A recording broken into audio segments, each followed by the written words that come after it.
ونعوذ بالله من شرور أنفسنا ومن سيئات أعمالنا من يهده الله فلا مضل له ومن يضلله فلا هادي له ونشهد أن لا إله إلا الله وحده لا شريك له أما بعد فأعوذ بالله من الشيطان الرجيم بسم الله الرحمن الرحيم يا أيها الذين آمنوا توبوا إلى الله توبة نصوحا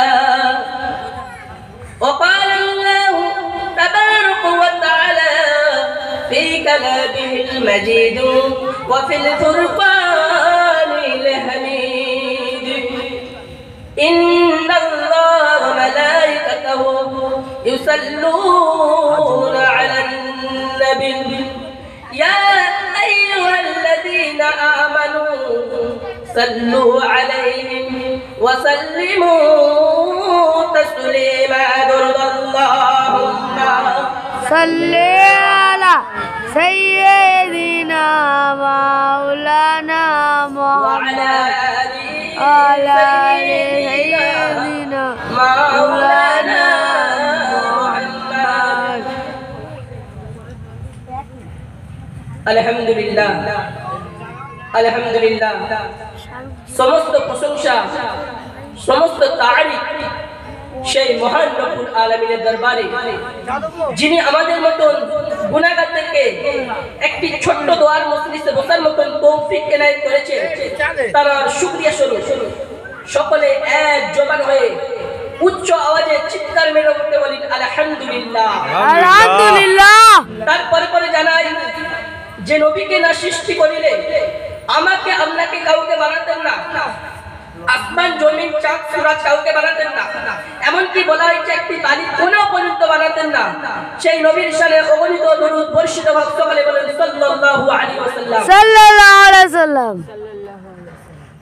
আল্লাহর নবী বলছেন যেখানে আল্লাহ এবং আল্লাহ রাসূলের কথাবার্তা আলোচনা করা হয় সেটা বলা হয় রিয়াজুল জান্নাহ, অর্থাৎ সেটা জান্নাতের বাগান।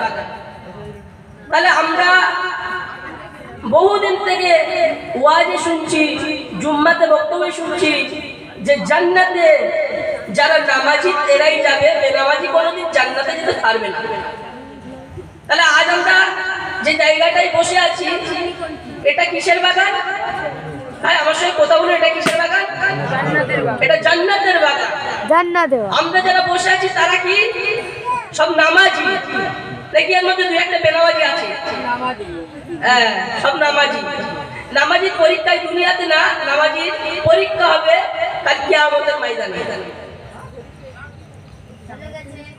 সর্বপ্রথম আমার বলার উদ্দেশ্য, আমার বক্তব্য পয়েন্ট থাকবে দুটো। এক নম্বর, এখানে বসে কেউ দয়া করে ঘুমোতে পারবেন না। দুই নম্বর, আমার সঙ্গে একটু কথাবার্তা বলতে হবে।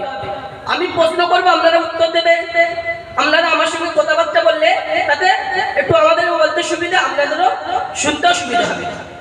তো সর্বপ্রথম জানাই, আচ্ছা আপনারা আমাকে মানেন না আল্লাহর কোরআনকে মানেন?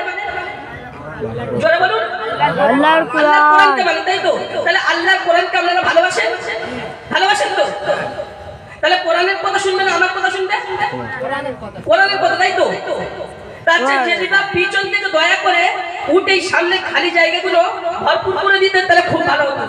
এটা আমার কথা না, পবিত্র কোরআন আল্লাহ পাক বলছেন ইয়া আইয়ুহাল্লাযীনা আমানু ইযা কিলা লাকুম তাফাসসাহু ফিল মাজালিসি ফাফসাহু ইয়াফসাহিল্লাহু লাকুম।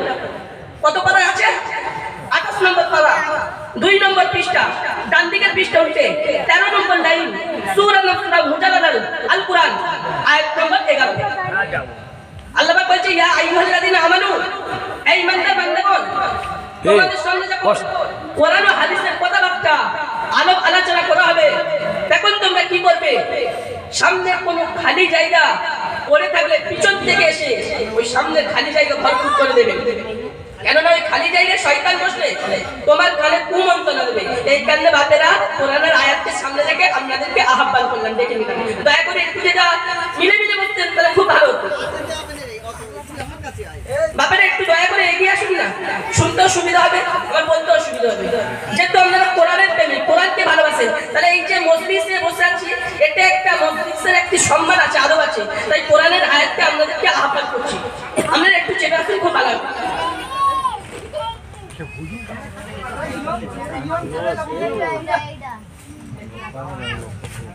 যে আল্লাহ পাক আল্লাহ তাআলা আমাদের এমন একটা মজলিসে বসার মতো তৌফিক এনায়েত করেছেন, তার জন্য আরেকবার বলি শুকরিয়া জানাই আলহামদুলিল্লাহ। আলহামদুলিল্লাহ।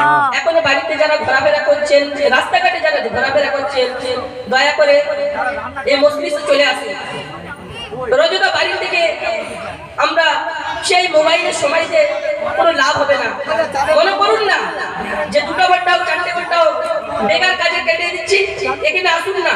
কোরআন ও হাদিসের কথা বলা হবে, শুনে যদি আমল করতে পারো, আল্লাহ চাইলে তোমাদের বেড়া পার করে দেবে।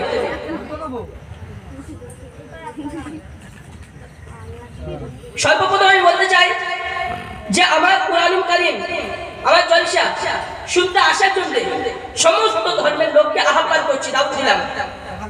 এই কোরআনুল কারীম জলসা শুনতে আসার জন্য হিন্দু, মুসলিম, জৈন, বৌদ্ধ, ব্রাহ্মণ, দুলে, বাগদি, সাঁওতাল, ধর্ম ধর্ম নির্বিশেষে সকলকে আহ্বান করলাম।